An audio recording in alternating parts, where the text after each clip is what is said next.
ఇదేంటి లిఫ్ట్ ఇంత పెద్దగా ఉంది చున్నాడు, కానీ నా రిఫ్లెక్షన్ ఇక్కడ మిర్రర్లో కనిపిస్తుంది ఫుల్. ఇండియన్ ఆర్ట్ గ్యాలరీ అన్నమాట. మన వీవింగ్, మన టెక్స్టైల్.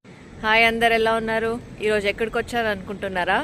ఫీనిక్స్లోనే లార్జెస్ట్ అండ్ ఫేమస్ మ్యూజియంకి వచ్చామన్నమాట. ఇది సౌత్ వెస్ట్ అమెరికాలోనే చాలా ఫేమస్ మ్యూజియం. ఇది చాలా పెద్దగా ఉంటుంది అండ్ ఆల్మోస్ట్ ఇక్కడ అన్ని Latin American and European artefacts అన్నీ ఉంటాయి అన్నమాట. నాకు మ్యూజియం, ఆర్ట్ ఇలాంటివంటే చాలా ఇంట్రెస్ట్ అనమాట. సో వెళ్ళి లోపల చూద్దాం ఏమేమి ఉంది అని. Phoenix art museum. క్యాక్టస్ చూస్తే చాలా డిఫరెంట్గా ఉంది. ఇది ఏం వెరైటీ క్యాక్టస్ శివ, తెలుసా మీకు? ఓకే ఓకే, చాలా డిఫరెంట్గా ఉంది. అవునవును. ఇది ఎంట్రన్స్. ఫ్లవర్ వస్తుందా? ఇది ఆల్మోస్ట్ చాలా పాతదే, 1959లో ఇన్వెంట్ చేశారనమాట. ఇది లోపలికి వెళ్ళి చూద్దాం ఏమేమి ఉంది అని. ఎంట్రన్స్లోనే ఏముంది చూసారా? డైనోసార్. వెళ్ళిపోతున్నాం లోపలికి. ఇప్పుడే టికెట్ తీసుకొని లోపల వచ్చేసామన్నమాట. ఎంట్రన్సే ఎంత ఆర్టిస్టిక్గా ఉంది చూడండి, మొత్తము బటర్ఫ్లైస్ అన్నమాట. ఇది ఏంటిది, మెటల్లా? ఓ, పేపర్తో మొత్తం వాల్ అంతా ఇలా బటర్ఫ్లైస్తో చేశారనమాట. ఇది ఎంట్రన్స్. వెళ్ళిపోదామా లోపలికి?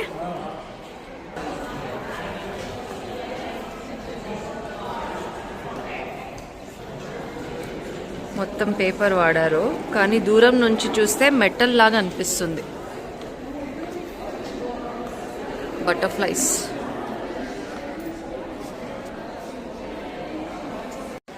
ఎంటర్ అవ్వంగానే ఇక్కడ ఒక క్యాన్వాస్ ఆర్ట్ ఉంది. దీన్ని సుకుమార్ అనే శ్రీలంక అతను వేసారనమాట, పెయింట్ చేశారు. ఇది మనకి చైనీస్ ఆర్టిఫాక్ట్స్ అనమాట. ఇది ఇన్సెన్స్ బర్నర్, అంటే మనకి అగరబత్తి సాంబ్రాణి వేస్తాం కదా, అలాంటిది.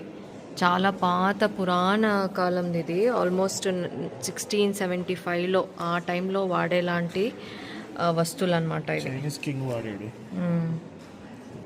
ఇదేమో వ్యాజ్ అనమాట. మనం ఫ్లవర్స్ పెట్టుకునే ఆ టైంలో 16th సెంచురీలో, అంటే 1675 ఆ టైంలో ఎలా ఉండేది చూడండి వాడడం. ఇది వాటర్ది జగ్. ఇదేమో ఫ్లవర్ వేజ్. ఫ్లవర్ వేజ్ ఎలా ఉంది చూడండి ఆ టైంలో, అంటే డిజైన్స్ ఎంత డిఫరెంట్గా ఉండే. 1700 ఆ టైంలో అంతా. ఇవన్నీ ఆల్మోస్ట్ ఇక్కడ చైనీస్ రిలేటెడ్ ఏషియన్ ఆర్టిఫాక్ట్స్ ఉన్నాయి. ఇక్కడ చూసారా మన బుద్ధ స్టాచ్యూ ఉందన్నమాట. ఇక్కడ మనకి బుద్ధ స్టాచ్యూస్లో 5 వెరైటీస్ ఉంటాయి. దాంట్లో ఇది అక్షోభ్య. బేసికలీ ఈ పోస్చర్ ఏం ఇండికేట్ చేస్తుందంటే మనకి peace awakening, calmness and peaceful posture అనమాట. దీన్ని ఇక్కడ వీళ్ళు ప్లేస్ చేశారు. 9th సెంచురీది statue. ఇది మొత్తం వాల్కనిక్ స్టోన్ అనమాట. స్టోన్తో కార్వింగ్ చేశారు. ఇండోనేషియా నుంచి తెచ్చారనమాట దీన్ని. 9th century. ఇక్కడ ఇంకో మెయిన్ అట్రాక్షన్ ఏంటంటే ఇన్ఫినిటీ రూమ్ అని ఉంది. లైట్స్ యాడ్ చేసి ఉంటారనమాట చిన్న రూమ్లో, కానీ అది మనకి పెద్ద ఇన్ఫినిటీ రాగా, అంటే ఏదో ఎంతో దూరం వరకు లైట్స్ ఉన్నాయేమో అనే ఫీలింగ్ వస్తుంది. లోపలికి వెళ్ళి చూద్దాం ఎలా ఉందని. ఆ మొత్తం ఇల్యూషన్ ఎఫెక్ట్స్ని వీళ్ళు ఎల్ఈడి లైట్స్తో క్రియేట్ చేశారనమాట. సో లైట్కి ఏదైనా సెన్సిటివ్ ఉంటే అలాంటి వాళ్ళు ఎంటర్ అవ్వకండి అంట, అంటే కళ్ళు తిరిగినట్టు ఉంటాయి అని. మీకు చూస్తే ఎంతో దూరం వరకు లైట్స్ ఉన్నాయి అనిపిస్తుంది కదా, కానీ పక్కనే ఉన్నాయి లైట్స్. ఇల్యూషన్, ఇన్ఫినిటీ లాగా ఇల్యూషన్ అనమాట. ఇది వచ్చేసి మొత్తం మన ఇండియన్ ఆర్ట్ గ్యాలరీ అనమాట. మన వీవింగ్, మన టెక్స్టైల్ ఇండస్ట్రీ రిలేటెడ్ డిస్ప్లేస్ అన్నీ ఇక్కడ ఉన్నాయి. చాలా బాగుంది.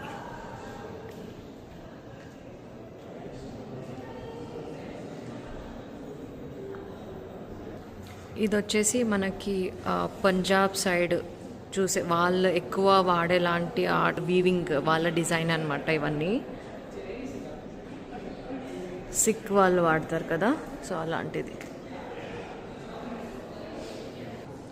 ఇవన్నీ మనకి సిల్క్ థ్రెడ్ వాడి వీవింగ్ చేశారనమాట. చాలా బాగుంది చూడడానికి. ఇటు వస్తే మనకంతా జాపనీస్ కంటెంపరీ డిజైన్ ఆర్టిఫాక్ట్స్ ఉన్నాయి. చాలా క్రియేటివ్గా ఉంది. ఈ డిజైన్ చూసారా, చాలా యూనిక్గా ఉంది. ఈ డిజైన్స్ అన్నీ జాపనీస్ వాళ్ళు క్రియేట్ చేశారు. చూడడానికి ఇది ఒక మ్యూకస్ అలా స్లైమ్ లాగా ఉంది. చూడడానికి చాలా డిఫరెంట్గా ఉంది. కంటెంపరీ డిజైన్ నచ్చే వాళ్ళకి ఇవన్నీ బాగా నచ్చుతాయి అన్నమాట. ఇదొక చాలా డిఫరెంట్ పీస్ అన్నమాట. జాపనీస్ అమ్మాయి టొమీటా అనే అమ్మాయి క్రియేట్ చేసిందనమాట. ఆమెకి ఇలా middle east, Islamic and Portugal culture నచ్చి ఫ్యూజన్ లాగా క్రియేట్ చేసిన, ఇప్పుడు ఇండియన్ లుక్ మోతీస్ ఇవన్నీ యాడ్ చేసినట్టు లుక్ అనమాట క్రియేట్ చేసి. Famous Japanese fan. సమ్మర్ టైమ్స్లో జాపనీస్ వాళ్ళు ఎవరిని చూసినా వాళ్ళ చేతిలో ఇది ఒకటి ఉంటుంది. వాళ్ళకి ట్రెడిషన్ చెక్కతో చేస్తుంటారనమాట. ఎంత బ్యూటిఫుల్గా ఉంది కదా డిజైన్. ఈ ఆర్ట్ మ్యూజియం చాలా పెద్దదన్నమాట. చాలా ఎగ్జిట్స్ ఉంటాయి దీనికి. ఇదొక ఎగ్జిట్ అనమాట. ఇక్కడ బయటకు వెళ్ళంగానే చిన్న పార్క్ లాగా చుట్టుపక్కల రెస్టారెంట్స్ అన్నీ ఉన్నాయి. మనం ఇంకా జస్ట్ హాఫ్ వే వచ్చామంతే, లోపలికి వెళ్ళిపోదాం మళ్ళీ. కంటెంపరీ డిజైన్ చూసాం కదా, ఇప్పుడు లోపలికి వెళ్ళి యూరోపియన్ ఆర్ట్స్ అనమాట. యూరోపియన్ పెయింటింగ్స్ అన్నీ ఉన్నాయి. యూరోపియన్ కలెక్షన్స్ మొత్తం సెటప్ చేశారనమాట. ఇక్కడ క్యాన్వస్ పెయింటింగ్స్ అన్నమాట. ఇవన్నీ చాలా బ్యూటిఫుల్గా ఉన్నాయి చూడడానికి. మన మొనాలిసా పెయింటింగ్ ఉంది కదా, ఆ స్టైల్లో ఉన్నాయి అన్నీ. ఈ పెయింటింగ్స్ అన్నీ చాలా ఓల్డ్ అనమాట. ఈ పర్టికులర్ పెయింటింగ్ వచ్చేసి 1655లో ఆ టైంలో చేసిన పెయింటింగ్. ఎంత బాగుంది కదా. అప్పుడే there was like so much of art.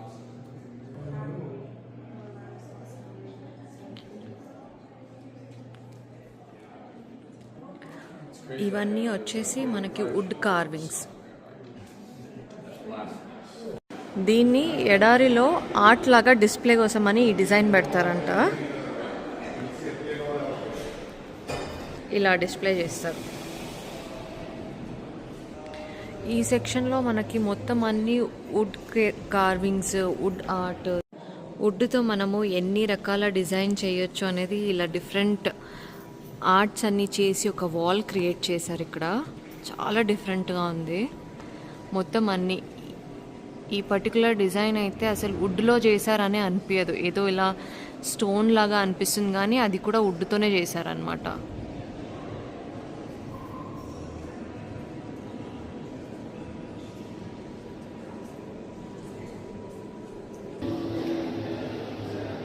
ఇది దూరం నుంచి చూస్తే మనకి వుడ్ కార్వింగ్ లాగా ఉంది కదా, కానీ ఈ ఆర్ట్ వచ్చి ఎంత స్పెషల్గా ఉందంటే మొత్తం టైర్స్తో చేశారనమాట.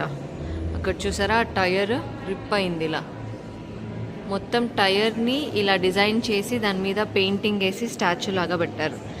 దూరం నుంచి చూస్తే అస్సలు అది టైర్ అనే తెలియదు, అంత బాగుంది ఇది. ఈ ఆర్ట్ మొత్తం వచ్చి మనకి ప్లాస్టిక్ బ్యాగ్, గోన సంచి మీద ఇలా మొత్తం నిట్టింగ్ చేసి ఆర్ట్ వేసారనమాట. ఇది చూడ్డానికి జస్ట్ గోన సంచే, కానీ ఈ డిస్ప్లేలో ఇక్కడ పెడితే చాలా ఆర్టిస్టిక్గా ఉంది ఇది కదా. ఫేస్ అది లోపల థ్రెడ్తో మొత్తం నిట్టింగ్ చేశారు. అది చూసావా టైర్? అవును, దూరం నుంచి వుడ్ లాగా ఉంది కదా.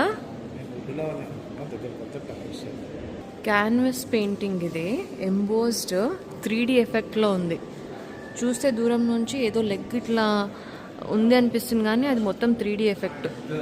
ఈ పెయింటింగ్ చూసారా ఎంత డిఫరెంట్గా ఉంది, 3D ఎఫెక్ట్. ఒక మనిషి ఇలా నిల్చున్నట్టు, ఆ షాడో కూడా ఎంత మంచిగా పెయింట్ చేశారు. ఇక్కడ నుంచి ఇప్పుడు మేము ఫస్ట్ ఫ్లోర్కి వెళ్తున్నాము. చాలా పెద్ద మ్యూజియం అన్నమాట. సో లిఫ్ట్ కూడా ఉంటుంది, లిఫ్ట్లో వెళ్ళిపోతున్నాం. లెవెల్ 2నా. ఈ మొత్తం గ్యాలరీ వచ్చి కారా రొమారియో అనే ఒక ఆర్టిస్ట్ అనమాట. ఈమె నేటివ్ అమెరికన్. ఈమె కైండ్ ఆఫ్ ఫోటోగ్రఫీ చేస్తుందన్నమాట. ఆ మొత్తం ఆర్ట్ గ్యాలరీ ఇక్కడ ఉంది. ఫోటోగ్రఫీ విత్ డిజిటల్ ఎడిటింగ్ లాగా. ఆమె ఫోటోగ్రఫీలో అంతా మొత్తం కొంచెం నేటివ్ అమెరికన్ డిజైన్ స్టైల్స్ ఉంటాయి. Tribal design. యాంటెన్నా టీవీ మనం చిన్నప్పుడు ఇవన్నీ చూసాం యాక్చువల్లీ. చిన్నప్పుడు మనము యాంటెన్నా పెట్టుకొని టీవీస్ ఉండే కదా, అది ఇప్పుడు అసలు చూడ్డానికే దొరకట్లేదు. మ్యూజియంలో వచ్చేసాయి ఇవన్నీ. డిఫరెంట్ జనరేషన్ ఆఫ్ టీవీస్ ఎలా ఎవాల్యుయేషన్ అయింది అని, డిజిటల్ కంటెంట్. మనకి డిష్ పోతే ఇట్లనే అయ్యేది కదా. చాలా వరకు నేటివ్ అమెరికన్స్ ఎప్పుడు క్లోజ్ టు నేచర్ ఉంటారనమాట. ఈ మనకి పెయింటింగ్స్లో చూసినా కానీ ఎప్పుడు ఎంత మోడర్న్ టెక్నాలజీ అయినా మనకి we're always connected to mother earth అనేలాగానే ఉన్నాయి అన్ని పెయింటింగ్స్.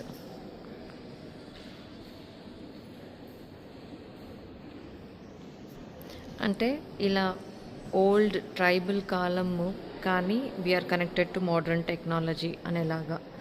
సో బేసికలీ ఈమె పెయింటింగ్స్లో అంతా ఇట్ ఎలివేట్స్ సేయింగ్ దట్ మనము ఎంత గ్రో అయినా, ఎంత టెక్నాలజీ వచ్చినా మనము మన నేచర్తో కనెక్టెడ్గా ఉండాలి అని. చాలా బ్యూటిఫుల్ ఉన్నాయి. ఈ సెక్షన్లో వచ్చేసి మనకి ఫోటోగ్రఫీ నుంచి మనము హ్యూమన్ లైఫ్ని ఎలా క్యాప్చర్ చేయొచ్చు, అంటే పుట్టినప్పటి నుంచి చనిపోయే వరకు మన ఎలా ఎవాల్యుయేషన్ అవుతుంది, మన స్కిన్ ఎలా మల్టిప్లై అవుతుంది అనేదాన్ని క్యాప్చర్ చేశారనమాట. కొన్ని ఫొటోస్ అయితే చాలా యూనిక్గా ఉన్నాయి.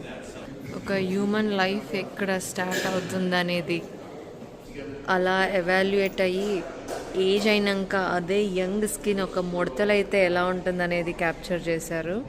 ఈ మొత్తం చూస్తూ ఉంటే ఒక మన లైఫ్ స్పాన్లో ఎన్ని స్టేజెస్ వస్తాయి, ఎలాంటి డిఫికల్ట్స్ వస్తాయి, చాలా వరకు మనకి ప్రాబ్లమ్స్ వస్తాయి, అలాంటివన్నీ క్యాప్చర్, అంటే ఒక లైఫ్ని క్యాప్చర్ చేశారు ఇక్కడ. చాలా బాగుంది డిఫరెంట్గా. ఇక్కడేదో ఉందే కూర్చున్నాడు కానీ నా రిఫ్లెక్షన్ ఇక్కడ మిర్రర్లో కనిపిస్తుంది. Full nice. సన్సెట్ కూడా అవుతుంది బయట. ఈ ఆర్ట్ మ్యూజియంలో నాట్ జస్ట్ ఇలా డిస్ప్లే కానీ private events, social, schooling, university నుంచి పిల్లలకి ఇన్ఫర్మేషన్ క్లాసెస్ ఇలాంటివన్నీ జరుగుతూ ఉంటాయన్నమాట. మోస్ట్లీ ఎప్పుడు ఏదో ఒక ఈవెంట్ జరుగుతూ ఉంటుంది ఇక్కడ. ఈ మ్యూజియంలోనే మనకి స్టోర్ కూడా ఉంది. అంటే డిఫరెంట్ ఆర్టిఫాక్ట్స్ అన్నీ, అంటే కొనుక్కోవాలంటే ఏదైనా ఇక్కడ కొనుక్కోవచ్చు. బటర్ఫ్లై, అన్ని బటర్ఫ్లై కాన్సెప్ట్.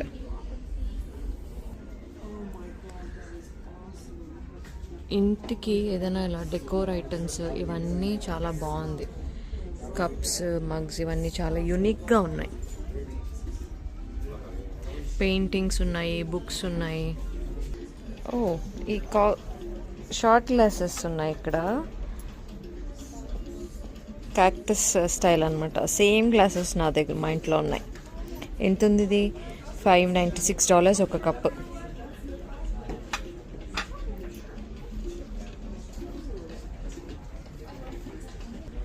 చాలా వరకు ఫ్యాషన్ బుక్స్ కూడా ఉన్నాయి.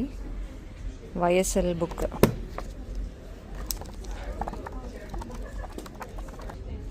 వర్సాచే క్యాట్ వాక్ ఫోటోగ్రఫీ బుక్. బాగుంది, యూనిక్గా ఉన్నాయి. ఇదేంటి లిఫ్ట్ ఇంత పెద్దగా ఉంది? కమర్షియల్. ఎంతమంది పడతాం? ఒక 100 మెంబర్స్.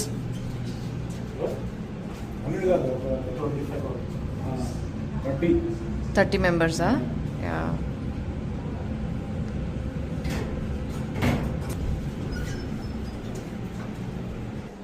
ఇక్కడ మొత్తం అన్ని అమెరికన్ ఆర్ట్స్ ఉన్నాయన్నమాట.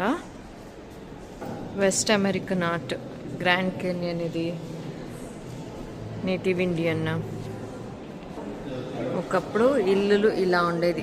ఇదంతా ఆల్మోస్ట్ కొంచెం నేటివ్ అమెరికన్ ఆర్ట్ లాగా ఉన్నాయి.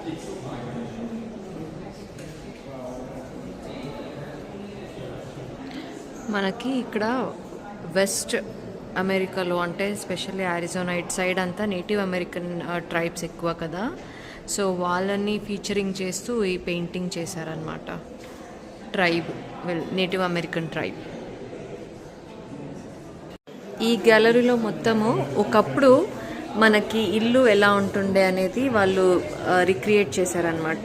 ఇది ఇటాలియన్ స్టైల్ డైనింగ్ రూమ్ ఎలా ఉంటుండే ఒకప్పుడు అని 1500లో. ఇలా డైనింగ్ చైర్,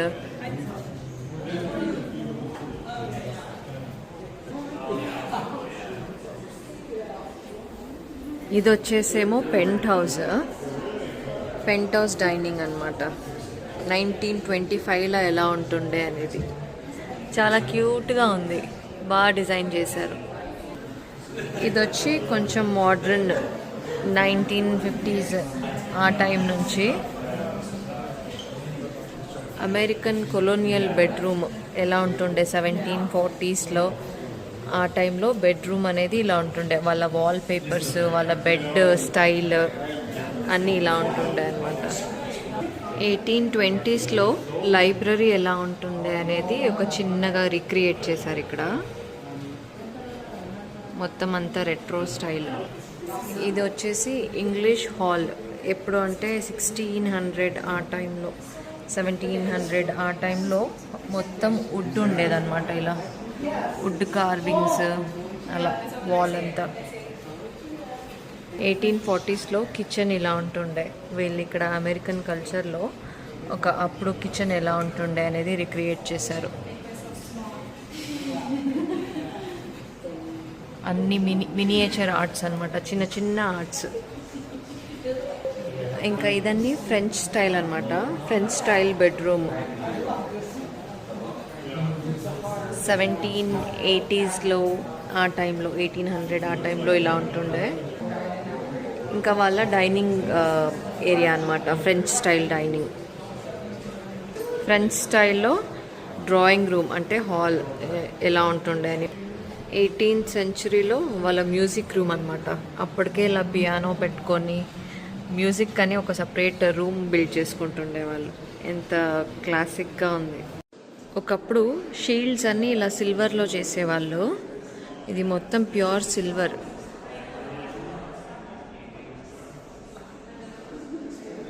1790, 1600 ఆ టైంలో ఇలా ఉండేదన్నమాట డిజైన్. మొత్తం మెటీరియల్ అంతా ప్యూర్ సిల్వర్తోనే చేసేవాళ్ళు. సో అది మా మ్యూజియం అనమాట. చాలా ఎంజాయ్ చేసాం. ఆల్మోస్ట్ 2 hours స్పెండ్ చేసాం మొత్తం మ్యూజియం చూడడానికి. ఆర్ట్ మీద ఇంట్రెస్ట్ ఉన్న వాళ్ళకి చాలా మంచి ప్లేస్, చాలా బాగుంది. చలో మరి అందరికీ బాయ్.